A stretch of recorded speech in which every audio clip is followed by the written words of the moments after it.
So tooth extraction తర్వాత dentist compulsory follow అవ్వాల్సిన instructions అనేది ఇవ్వడం జరుగుతుంది. సో చాలా వరకు పేషెంట్స్ నెగ్లెక్ట్ చేస్తూ ఉంటారు. సో యూజువల్‌గా డెంటిస్ట్ ఏం చెప్తూ ఉంటారంటే నోట్లో వేలు పెట్టుకోవద్దు, అలానే పుక్కిలిని చూయొద్దని చెప్తూ ఉంటారు. టూత్ ఎక్స్ట్రాక్షన్ తర్వాత బ్లీడింగ్ అనేది కంట్రోల్ అయ్యి ఒక క్లాట్ అనేది ఫార్మ్ అవుతుంది ఆ సాకెట్ లోపల. సో ఇలాంటప్పుడు ఆ క్లాట్ అనేది అక్కడ ఉంటేనే హీలింగ్ అనేది ఈజీగా అవుతుంది. సో ఇన్ కేస్ ఆ క్లాట్ అనేది డిస్రప్ట్ అయ్యి బయటకి వచ్చేసిందనుకోండి, అక్కడ ఆ హోల్ అయితే ఫార్మ్ అయ్యి ఉందో టూత్ ఎక్స్ట్రాక్షన్ తర్వాత అది ఓపెన్‌గా ఉంటుంది. సో అలా అక్కడ ఎక్స్‌పోజ్ అయిన బోన్ సాకెట్ అనేది చాలా సెన్సిటివ్‌గా ఉంటుంది. సో ఇన్ కేస్ మీరు ఏ ఫుడ్ తీసుకున్నా సరే అందులో ప్యాక్ అయిపోతూ ఉంటుంది. ఇన్ఫెక్ట్ అవుతుంది. బ్యాడ్ స్మెల్ వస్తుంది.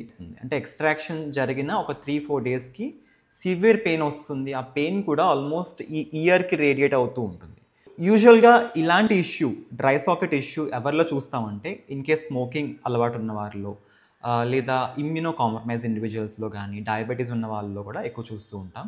కొన్నిసార్లు ఎలా అంటే టూత్ అనేది ఈజీగా రాదు. సో చుట్టూరు ఉండే బోన్‌ని కట్ చేసి తీయాల్సొస్తుంది. జ్ఞానదంతం సర్జరీ అంటే థర్డ్ మోలార్ ఇంపాక్షన్ కేస్‌లో కంపల్సరీ టూత్ చుట్టూరు ఉన్న బోన్‌ని గట్టర్ చేసుకొని తీయాల్సుంటుంది. సో ఇలాంటప్పుడు కూడా ఈ డ్రై సాకెట్ ఇష్యూస్ అనేవి చాలా ఫ్రీక్వెంట్‌గా వస్తూ ఉంటాయి. ఎక్స్ట్రాక్షన్ తర్వాత పెయిన్ సివియారిటీ ఇంక్రీజ్ అయినట్లయితే గనక కంపల్సరీ డెంటిస్ట్‌ని కన్సల్ట్ చేయండి. సో డెంటిస్ట్ ఏం చేస్తారంటే అక్కడున్న సాకెట్‌ని క్లీన్ చేస్తారు. యాంటిసెప్టిక్ సొల్యూషన్ బెటడైన్ గానీ, వేరే అదర్ సొల్యూషన్‌తో క్లీన్ చేసి, ఫ్లష్ చేసి అక్కడేనా డెబ్రీ ఉందనుకోండి, లైక్ బోన్ చిప్స్ గానీ, లూజ్ డెబ్రీ ఉంటే గనక అదంతా ఫ్లష్ చేసేస్తారు. ఫ్లష్ చేసిన తర్వాత అక్కడ బ్లీడింగ్ స్పాట్‌ని ఇండ్యూస్ చేసి ఒక క్లాట్‌ని ఫార్మ్ అయ్యేలా చేస్తూ ఉంటారు. సో తర్వాత మీ పెయిన్ కంట్రోల్ అవ్వడానికి లోకల్‌గా ఒక ప్యాక్ అనేది పెట్టడం జరుగుతుంది. సో ఈవెన్ అనాల్జెసిక్స్ అంటే పెయిన్ కిల్లర్స్ కూడా రాయడం జరుగుతుంది. ఇన్ఫెక్షన్ కంట్రోల్ కోసం యాంటీబయాటిక్స్ కూడా పెడుతూ ఉంటారు.